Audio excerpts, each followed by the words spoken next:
Hello friends, welcome to We Have Vlogs. இன்னைக்கு நம்ம Thalappakatti style mushroom biryani எப்படி பண்றதுன்னு பார்க்க போறோம். சோ வாங்க இப்போ நம்ம ரெசிபிக்குள்ள போய்டலாம். ஃபர்ஸ்ட் வந்து என்னென்ன இன்கிரிடியன்ட்ஸ் தேவைன்னு பார்த்துக்கலாம் வாங்க.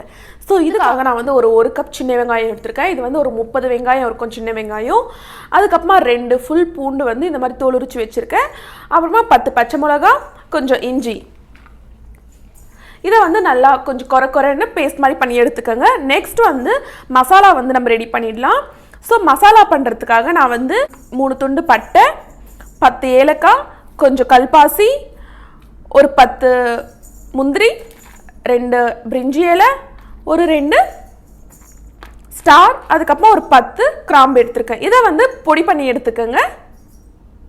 இப்போ நம்ம இதை வந்து பேஸ்ட் மாதிரி குறைன்னு பேஸ்ட் மாதிரி பண்ணோம். இதை வந்து பவுடர் பண்ணி எடுத்துக்கோங்க. ஸோ இந்த மாதிரி ஒரு பேன் வச்சுக்கோங்க. பேன் நல்லா ஹீட் ஆனதும் இதில் தேவையான அளவு நெய் ஊற்றிக்கோங்க. நான் வந்து ஒரு 4 டேபிள் ஸ்பூன் நெய் விட்டுக்கிறேன்.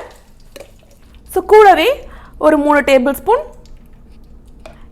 சன்ஃப்ளவர் ஆயில், நீங்கள் எந்த ஆயில் யூஸ் பண்ணுறீங்களோ அதை ஊற்றிக்கோங்க. நல்லெண்ணெய் ஊற்றினா நல்லாயிருக்கும், பட் நான் இன்றைக்கி சன்ஃப்ளவர் ஆயில் தான் ஊற்றிருக்கேன். ஆயில் நல்லா ஹீட் ஆனதும் ஃபர்ஸ்ட் வந்து நம்ம எடுத்தோம் இல்லையா சின்ன வெங்காயம், அதுக்கப்புறமா வந்து மிளகாய், பச்சை மிளகாய், அதெல்லாம் வந்து கொரப்பாக வந்து தண்ணி ஊற்றாமல் பேஸ்ட் பண்ணி வச்சுருக்கேன் இல்லையா, அதை வந்து இதில் ட்ரான்ஸ்ஃபர் பண்ணிடலாம். ஸோ பேஸ்ட்டை போட்டு நல்லா வந்து கலந்து விட்டுருங்க. அதோட பச்சை வாசனை போகிற வரைக்கும் இது வந்து வேகட்டும். பேஸ்ட்டை போட்டு அடி பிடிக்காத மாதிரி அப்பப்போ கலந்து விட்டுட்டே இருங்க, இல்லைன்னா அடி பிடிச்சிரும். ஒரு 5 நிமிஷம் கழித்து இதில் வந்து நம்ம ஃபர்ஸ்ட் வந்து பவுடர் பிளெண்ட் பண்ணோம் இல்லையா மசாலாலாம், அதையும் சேர்த்துடலாம். இப்போ இது ரெண்டும் சேர்ந்து நல்லா வந்து அதோட பச்சை வாசனைலாம் போகிற வரைக்கும் நல்லா வேகணும்.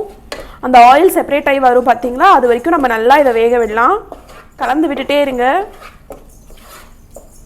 ஏன்னா அடி பிடிச்சிரும். ஸோ அதனால் நான் கலந்து விட்டுட்டே இருக்கேன். ஸோ இப்போ இந்த மிக்ஸ்சர் நல்லா வதங்கிடுச்சு, அதோட பச்சை வாசனை நல்லா போயிடுச்சு. இங்கே பார்த்தீங்கன்னா தெரியும் ஆயிலெல்லாம் செப்பரேட் ஆயிடுச்சு. இப்போ நம்ம என்ன பண்ணலான்னா 1/2 டேபிள் ஸ்பூன் சீரகத்தூள், ஒரு 1 டேபிள் ஸ்பூன் மல்லித்தூள், 1 டேபிள் ஸ்பூன் அளவு மிளகாய்த்தூள் சேர்த்து நல்லா கலந்து விட்டுடலாம். ஸோ நம்ம வந்து இப்போ மிளகாத்தூள், அதுக்கப்புறமா சீரகத்தூள், அதெல்லாம் மல்லித்தூள் அதெல்லாம் போட்டு நல்லா 5 நிமிஷம் நல்லா வதக்கி விட்டதும் இப்போ நம்ம மஷ்ரூம்ஸ் சேர்த்துக்கலாம். நான் வந்து மஷ்ரூம்ஸை நல்லா வாஷ் பண்ணி அதை வந்து நான் க்ளீன் பண்ணி இந்த மாதிரி கட் பண்ணி வச்சுருக்கேன். ஸோ நான் மஷ்ரூம்ஸை எப்படி க்ளீன் பண்ணுவேன்னு பார்த்தீங்கன்னா, ஸோ இந்த மாதிரி முழு மஷ்ரூமை எடுத்து அதோட இந்த இது இருக்குது இல்லைங்களா, இதை நான் எடுத்துருவேன். இதை எடுத்துட்டு நம்ம கீழே வந்து இப்படி பீல் பண்ணோம்னாலே அது மேலே இருக்க ஸ்கின் வந்து இப்படி வந்துடும். ஸோ நம்மளுக்கு மேலே இந்த மேலே பார்ட் இருக்கு இல்லைங்களா, ஸோ அந்த டஸ்ட்டெல்லாம் நம்மளுக்கு அப்படியே வந்துடும். இது எல்லாத்தையும் நான் போட்டுருவேன்.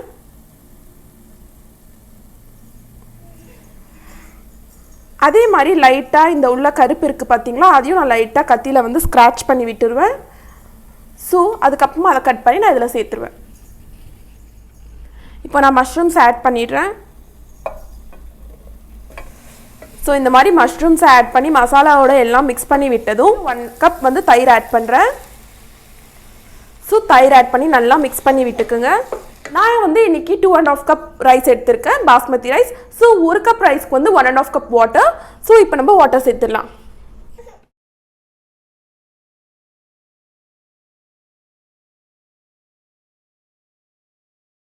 இப்போ வந்து நான் ரைஸ்க்கு தேவையான சால்ட் ஆட் பண்ணிடுறேன். இப்போ இதை கொதிக்கட்டும், நம்ம வெயிட் பண்ணலாம். இது நல்லா கொதிச்சு வந்ததும் நான் ரைஸ் ஆட் பண்ணிடுறேன்.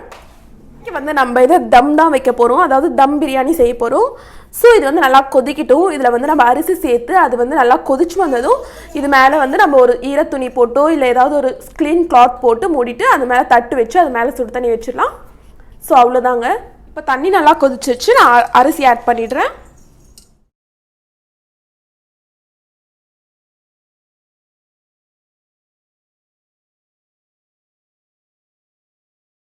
அரிசி ஆட் பண்ணிவிட்டு ஒரு வாட்டி நல்லா கலந்து விட்டுக்கலாம்.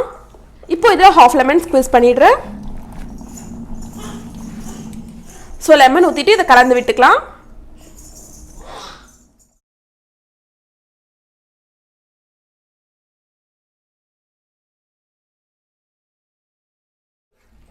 ஸோ இப்போ இந்த ஸ்டேஜில் நம்ம என்ன பண்ணலான்னு பார்த்தீங்கன்னா, நம்ம வந்து இதை தம் போட்டுடலாம். ஸோ தம் போடுறதுக்கு முன்னாடி இதில் வந்து நான் புதினா கொத்தமல்லி வந்து லைட்டாக ஸ்ப்ரிங்கிள் பண்ணிடுறேன். இதை வந்து நம்ம ஒரு க்ளீன் கிளாத் டவல் இல்லைன்னா அலுமினியம் ஃபாயில் வச்சு கவர் பண்ணிடலாம். இன்றைக்கி நான் அலுமினியம் ஃபாயில் வச்சு கவர் பண்ண போகிறேன். ஸோ இப்படியே அலுமினியம் ஃபாயில் வச்சு ஃபுல்லாக கவர் பண்ணிடலாம், ஏர் போகாதபடி.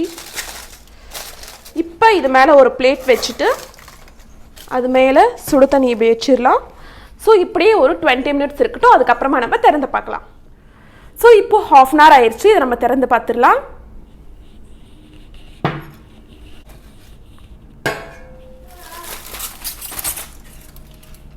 பாருங்கள், தண்ணிலாம் இல்லாமல் அழகாக வந்திருக்கு. இப்போ நம்ம இதை அப்படியே மேலே இருந்து கீழே கலந்து விட்டுக்கலாம். ஸோ அவ்வளோதாங்க, நம்ம சூப்பர் மஷ்ரூம் பிரியாணி தலப்பாக்கட்டி ஸ்டைலில் ரெடி ஆயிடுச்சு.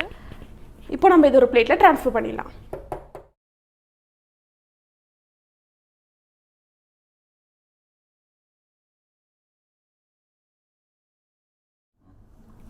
நம்ம சுட சுட Thalappakatti style mushroom biryani ready ஆயிடுச்சுங்க. ஸோ இந்த ரெசிபி உங்களுக்கு பிடிச்சிருந்தா மறக்காமல் லைக் பண்ணுங்கள், ஷேர் பண்ணுங்கள். இதை நீங்கள் வீட்டில் செஞ்சு பார்த்துட்டு எப்படி வந்துச்சுன்னு மறக்காமல் கமெண்ட் பண்ணிவிடுங்க.